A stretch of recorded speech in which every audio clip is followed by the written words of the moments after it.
그렇게 해서 행복해질 수 있을까? 에스컬레이터 방식의 학교이므로 일단은 고교에 진학할 수 있었다. 그러나 나는 학교에 점점 더 적응하지 못했다.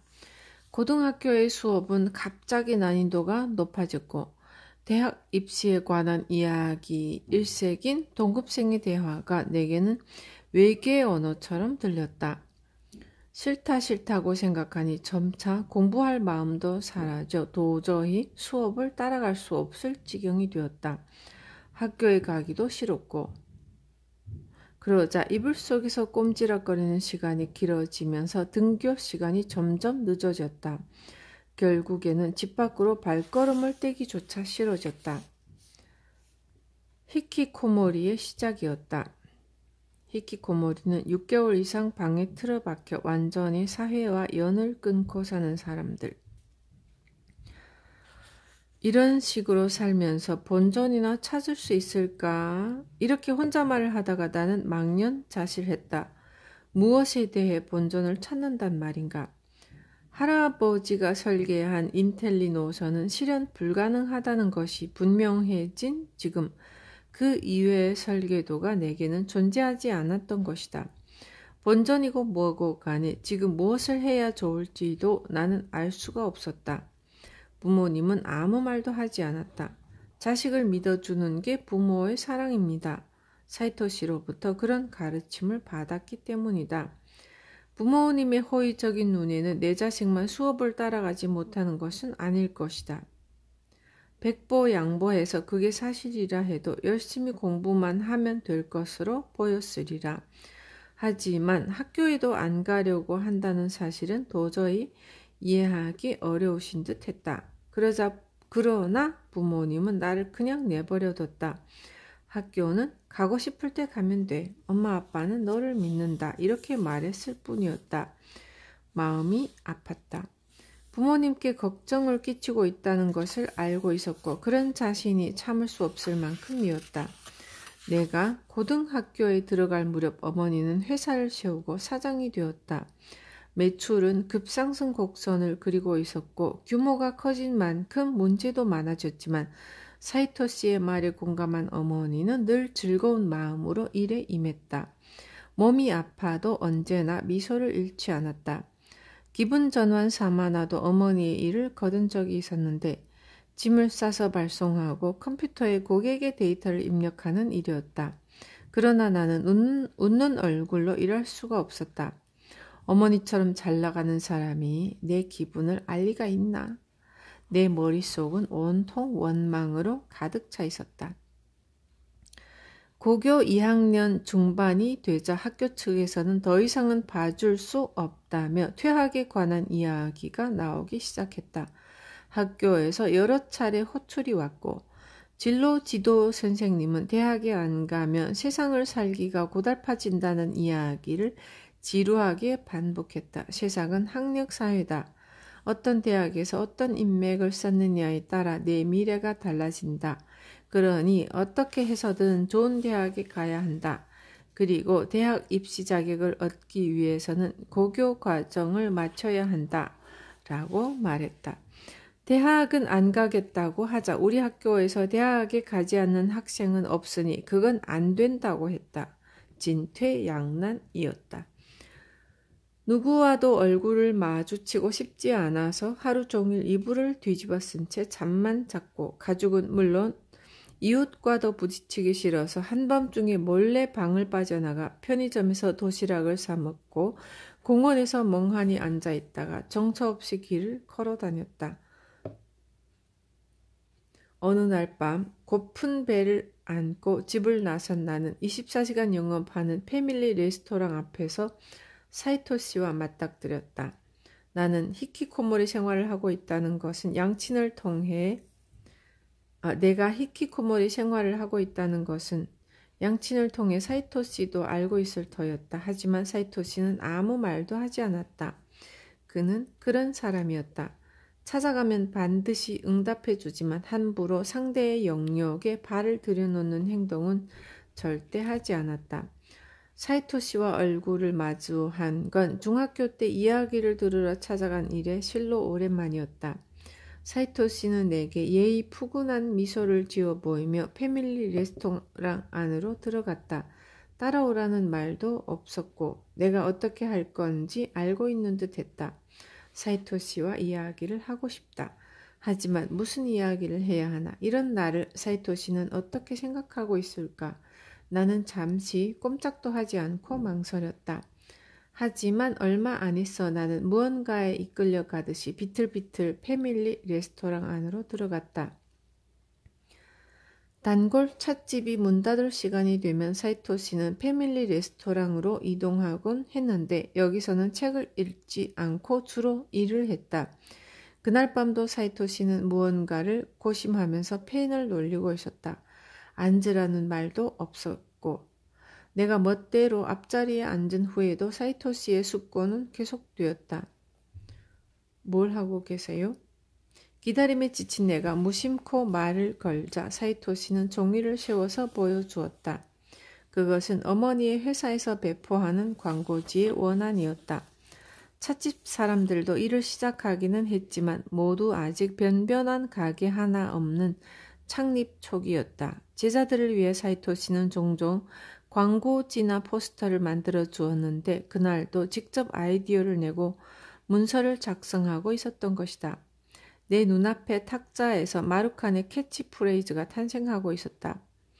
사이토 씨는 광고지 작성에 열중해 있었다. 사이토 아저씨, 나는 더 이상 참을 수가 없었고 이야기를 하고 싶었다. 학교에 다니고 있지 않다. 사람들의 말이 고지곳대로 들리지 않는다. 친구가 없다. 하루 종일 이불 속에서 괴로워하며 지내고 있다. 어찌해야 좋을지 모르겠다. 나는 나의 현재 심경을 사이토 씨에게 모두 털어놓았고 말하는 도중에 눈물이 나왔다. 사이토 씨는 내 마음이 후련해질 때까지 푸념을 하도록 내버려 두다가 마침내 내가 지친 기색을 보이자 입을 열고 이런 이야기를 들려주었다. 사회에 나오면 영어를 잘해야 한다고 해. 또한 외국인이 말을 걸어오면 어떡할 거냐고 하지만 난 사회에 나와서 외국인의 질문을 받아본 적이 거의 없어. 어지간히 집요한 외국인이 따라 붙는다도 해도 몰라요 하면서 따돌려 버리면 되지. 지금의 내 처지와 이 이야기가 무슨 상관이란. 방정식을 못 풀면 곤란하다고들 하지만 방정식으로 세상의 문제를 풀어본 적이 있니? 난 없어. 어른들은 이것을 못하면 안 된다, 저것을 못하면 곤란하다라고 아이들을 겁주지만 실제로 그것을 활용하는 어른들을 만나본 적이 없어. 난 어릴 때 그런 어른들을 보면서 거짓말이라는 것을 간파했단다. 어른들은 거짓말로 우리 아이들을 속이려 한다고 생각했지. 사이토 씨의 이야기는 늘 그랬다. 관계 없는 것처럼 보이는 일부터 가볍게 언급하기 시작하면서 상대방의 기분을 풀어준다. 긴장을 풀어준다. 세상에는 학교형 인간과 그렇지 않은 사람이 있단다. 학교형 인간은 선생이나 대학 교수가 되면 되겠지? 그리고 학교에 그럭저럭 적응하는 중간형 인간이 대다수이고 아무리 노력해도 학교 생활에 맞지 않는 사람도 있어. 그런 사람에게는 학교는 고통 그 자체지. 단거리 경주를 못하는 사람에게 빨리 달리라고 채찍질을 해봤자 안 되는 건 안 되는 거야. 마찬가지란다. 난 자신이 학교에 맞지 않다는 걸 알았기 때문에 중학교를 일찌감치 그만뒀어. 간장도 학교가 맞지 않는 거야. 틀림없이. 분명히 나는 학교형 인간이 아니었다. 하지만 이제 와서 어찌할 도리가 없는 것 아닌가 하고 그때의 나는 생각했다. 대학은, 취직은 어떻게 할 거냐고 진로 지도 선생님에게 실컷 잔소리를 듣고 오는 길이었다. 나는 아직도 할아버지가 선택한 방법에만 매달려 학교의 연장선상에서 자신의 장래를 생각하고 있었다. 진로 지도 선생님으로부터 좋은 대학에 들어가지 않으면 좋은 인맥을 만들 수 없으므로 사회에 나가서 곤란을 겪게 될 것이라는 이야기를 들었다고 말하자 사이토시는 묘한 표정을 지으며 이렇게 말했다. 난 앞으로도 인맥을 이용해 보려고 접근해오는 사람과는 친구가 되고 싶지는 않다. 맞는 말이었다. 그런 친구는 나도 싫었다. 선생님이 하는 말은 뭐든 다 수긍해야 한다고 나는 믿고 있었지만 사이토시의 언어로 해석해 보니 정말로 웃기는 소리였다. 우리는 소리 높여 크게 웃었다. 그게 세상의 상식이라고 학교 선생님은 말하지만 간장, 상식이 정말 올바른 것일까? 정말로 그렇게 해서 행복해질 수 있을까? 할 말이 없었다. 중학교는 졸업했으니 의무 교육은 마쳤잖아. 이제 간장이 하고 싶은 일을 하렴. 맞지 않는 일에 자신을 꿰어 맞추려고 지나치게 노력하면 인생이 고달파진단다. 기뻤다. 나는 흐르는 눈물을 주체할 수 없었다. 사이토 할아버지가 해준 말. 그게 상식이라고 학교 선생님이 말하지. 하지만 상식이 정말로 올바른 것일까? 정말로 그렇게 해서 행복해질 수 있을까? 하고 싶은 일을 하렴. 맞지 않는 일에 자신을 꿰어 맞추려고 지나치게 노력하면 인생이 고달파진단다. 신입사원 총궐기 사건. 그냥 놀러가는 기분으로 한번 해봐. 다른 사람과 자신을 너무 비교하지 말고 즐겁게 살기 위해 노력해라. 내가 정말 좋아하는 사이토시의 말이다. 그런데 이 말을 통감하는 데는 꽤 오랜 시간이 걸렸다. 나는 학창시절 사이토시에게 이런 말을 들은 적이 있다.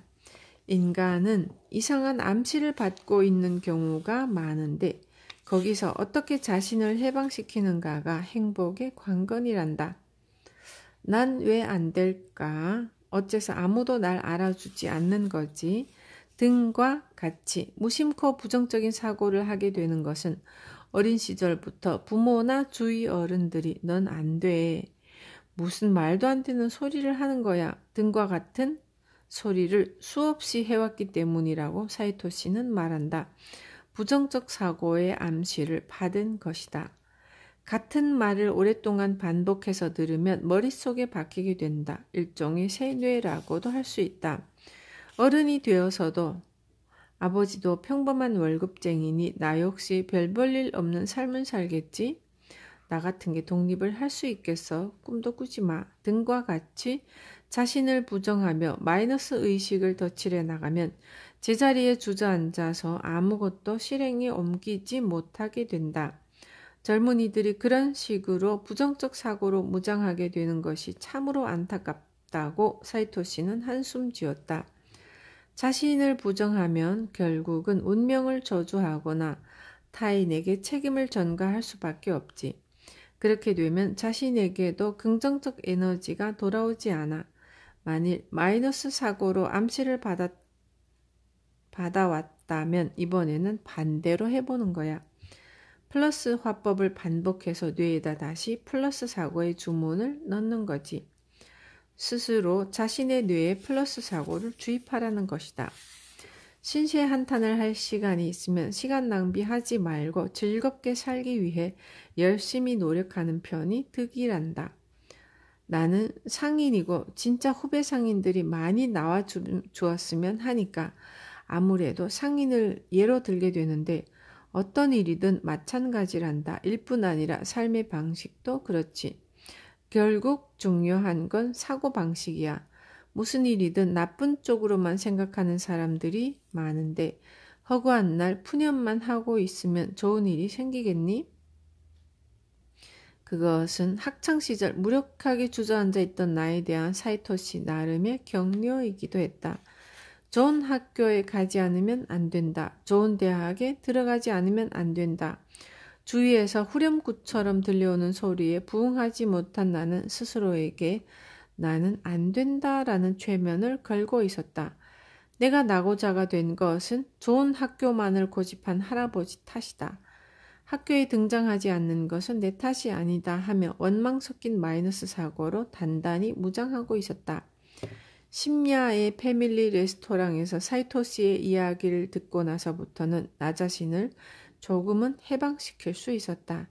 그런데 바깥 세상에 눈을 돌리게 되면서 오히려 나는 허둥대기 시작했다. 졸업이 코앞에 다가와 있었던 것이다. 형식적으로라도 보충 수업을 받으면 눈 감아주겠다는 학교 측의 예외적인 호의 덕분에 그럭저럭 학교는 다닐 수 있을 것 같았지만 그 다음이 문제였다. 사회에 나가서 일을 할 배짱이 내게는 아직 없었다. 내가 다니던 고등학교는 취직자리 알선은 뒷전이고 명문대 진학률을 높이는 일을 최우선 과제로 삼는 곳이었고 나 역시 그 암시에서 헤어나지 못하고 있었다. 학교 공부는 젬병에다가 간장은 학교형 인간이 아니다라는 사이토 씨의 말에 스스로도 수긍하면서도 나는 아직 좋은 대학에 가는 것이 최선의 길이라고 굳게 믿고 있었다. 보잘것없는 자존심도 한몫했다. 이름난 학교에 진학하여 동네를 떠들썩하게 한 간장이 이대로 주저앉을 수는 없었다. 일시적으로 꺾이긴 했지만 한 방에 역전 홈런을 쳐서 예전에 전도유망한 간장으로 돌아가고 싶었다. 내가 대학에 가겠다고 하자 가족은 대환영이었다. 집안에만 틀어박혀 학창시절을 죽쓰고 있던 간타가 드디어 정신을 차렸구나. 제 길을 위한 거라면 뭐든 상관없다. 그런 기묘한 기대감이 급격히 집안을 에워쌌다. 나 자신 역시 학창시절의 즐거운 추억이라고는 아무것도 없었기에 만일 대학에 갈 수만 있다면 인생을 다시 시작할 수 있을 것 같았다. 이번에는 그야말로 즐거운 학창시절을 보내고 싶었다. 나와 가족의 기사회생, 일발역전의 비책이 대학이었던 것이다.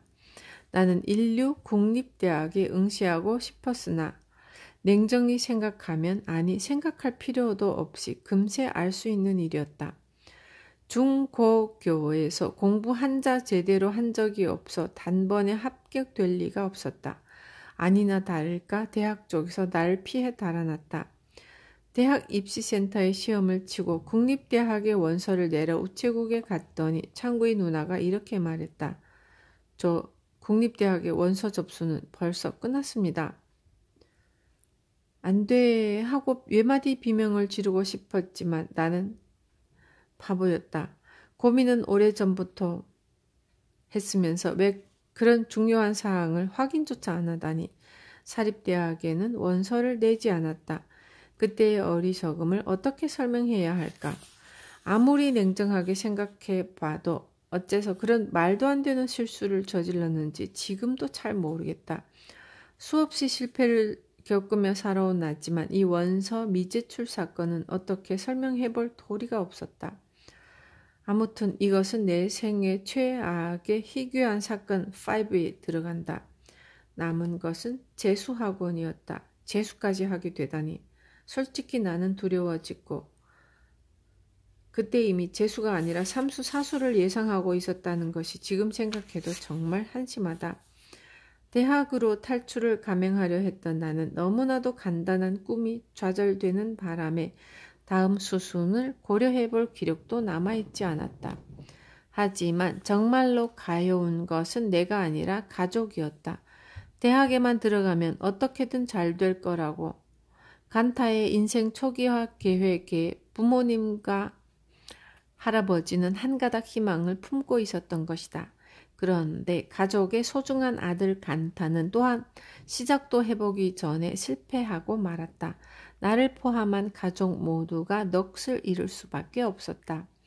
현재의 암담한 상황에 대해 상담할 수 있는 사람은 사이토 씨밖에 없었다. 그때 나는 하루하루를 멍하니 지내고 있던 터라 어떻게 설명했는지 잘 기억은 안 나지만 대학 입학에 실패했다는 요점을 제대로 전달되었던 같다. 사이토 씨가 학원은 아직 시작하지 않았지? 하고 묻기에 그렇다고 대답하자 어머니 회사에서 신입사원 연수를 한다는데 한번 가보는 게 어때? 라고 권유하였고, 나의 비참한 생활과 반비례해서 어머니의 회사는 주식회사 78%로 성장하여 연수가 필요할 만큼 많은 사원을 채용하고 있었다. 신입사원 연수를 한다는 사실을 물론 알고 있었지만 연수라는 것은 사원이 되고 나서 받는 것이라 생각했던 나는 사이토시의 의도를 이해할 수 없었다. 왜 연수를 받으라는 거예요? 이렇게 묻자 나에게. 그냥 지금 한가하니까. 사이토시는 지극히 당연한 일처럼 대답했지만 한가한 것은 사실이었다. 시간은 많았지만 맥이 빠져서 아무것도 손에 잡히지 않았던 터라 그냥 놀러가는 기분으로 한번 해봐 하는 사이토시의 권유에 등을 떠밀려 나는 연수를 한번 받아보기로 했다. 그때 이 연수야말로 내 인생을 다시 시작하게 되는 계기가 되어 주었다. 사이토 할아버지가 해준 말. 다른 사람과 자신을 너무 비교하지 말고 즐겁게 살기 위해 노력해라. 인간은 이상한 암시를 받고 있는 경우가 많은데 거기서 어떻게 자신을 해방시키는가가 행복의 관건이란다. 무슨 일이든 나쁜 쪽으로만 생각하는 사람들이 많은데 허구한 날 푸념만 하고 있으면 좋은 일이 생기겠니? 신세한탄을 할 시간이 있으면 시간 낭비하지 말고 즐겁게 살기 위해 열심히 노력하는 편이 득이란다.